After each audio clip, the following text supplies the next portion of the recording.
Perkenalkan, nama saya Anissa Koiriwati Dewi Hapsari, NIM B 111230229. Video pembelajaran kali ini digunakan untuk memenuhi tugas UTS di mata kuliah Perilaku Keorganisasian.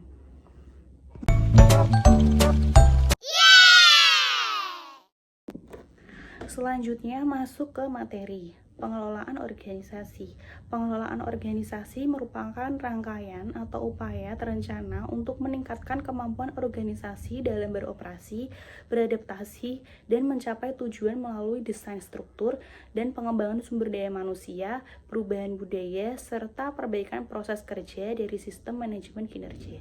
Inti dari pengelolaan organisasi adalah proses mengelola perubahan secara sistematis agar organisasi lebih efisien, efektif, dan sehat secara organisasi. Selanjutnya merupakan contoh dari pengelolaan organisasi dalam sektor publik dan pemerintahan. Yang pertama dari Dinas Pendidikan Kota Semarang atau Disdik, yaitu mengatur perencanaan dan struktur, membuat bagian kepemimpinan dan budaya, pelatihan sumber daya manusia dan kelembagaan. Selanjutnya ada pengendalian internal dan akuntabilitas, transformasi digital dan data, regulasi dan konteks internal agar membangun rasa kerjasama dan berjalan dengan lancar. Selanjutnya kita masuk pada prinsip atau unsur pengelolaan. Yang pertama ada planning, yaitu menentukan rencana dan tujuan organisasi. Yang kedua ada organizing, yaitu menyusun struktur dan pembagian tugas.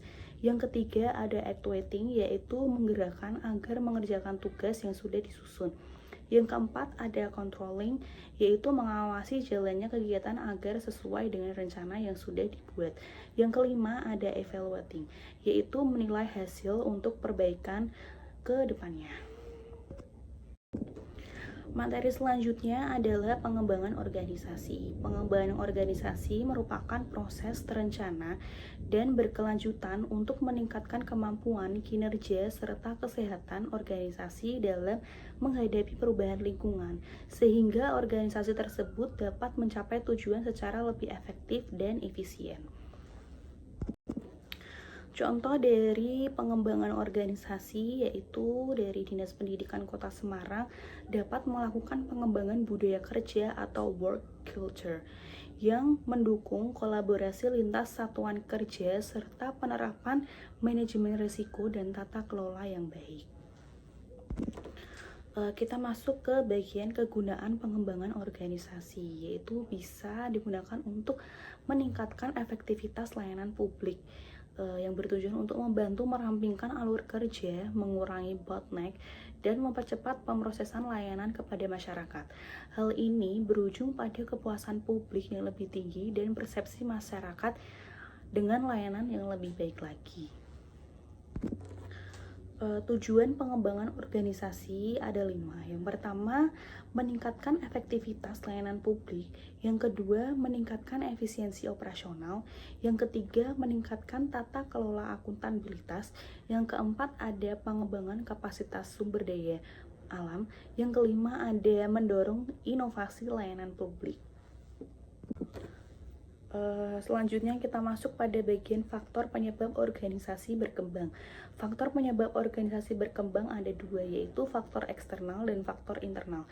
Faktor eksternal ini dapat meliputi yang pertama ada kebijakan pemerintah, yang kedua ada siklus anggaran demografi dan kebutuhan publik, yang ketiga ada adaptasi pada teknologi yang semakin berkembang, yang keempat adanya standar internasional.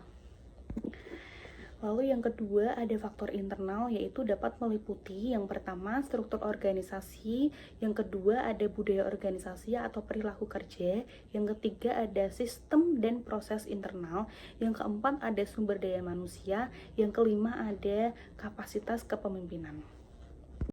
Selanjutnya adalah contoh penerapan pada faktor eksternal. Contohnya ada Dinas Pendidikan harus menyesuaikan program dan pelatihan guru dengan regulasi pemerintah seperti kewajiban sertifikasi guru atau kurikulum nasional. Contohnya ketika pemerintah mengeluarkan regulasi bahwa setiap guru PAUD harus memiliki sertifikat kompetensi tertentu. Dinas Pendidikan menyiapkan program sertifikasi dan pelatihan untuk memenuhi persyaratan tersebut. pelaksanaan program wajib sertifikasi guru sebagai respon kebijakan pemerintahan pusat. Ada beberapa solusinya, yaitu yang pertama, menyelenggarakan program pelatihan dan sertifikat yang terjangkau dan mudah diakses baik tatap muka maupun daring. Yang kedua, ada melakukan sosialisasi dan pendampingan agar guru memahami proses dan pentingnya sertifikasi. Selanjutnya, ada meningkatkan kapasitas fasilitator dan lembaga pelatihan agar sesuai standar. Selanjutnya, memberikan insentif seperti tunjangan dan penghargaan kepada guru yang bersertifikat.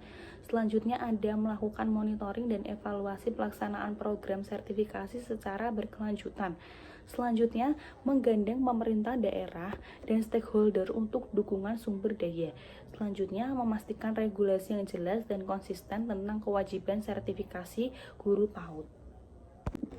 Contoh penerapan pada faktor internal, yaitu kepemimpinan yang transformasional dan adaptif sangat penting untuk mendorong inovasi dan peningkatan layanan publik termasuk di Dinas Pendidikan. Contohnya yaitu kepemimpinan yang harus kuat mengarahkan visi misi serta strategi organisasi agar dapat memenuhi tujuan pelayanan pendidikan yang berkualitas. Dengan adanya perencanaan yang matang, Dinas Pendidikan dapat mengantisipasi kelemahan internal serta mengoptimalkan potensi yang ada untuk mencapai sasaran pendidikan.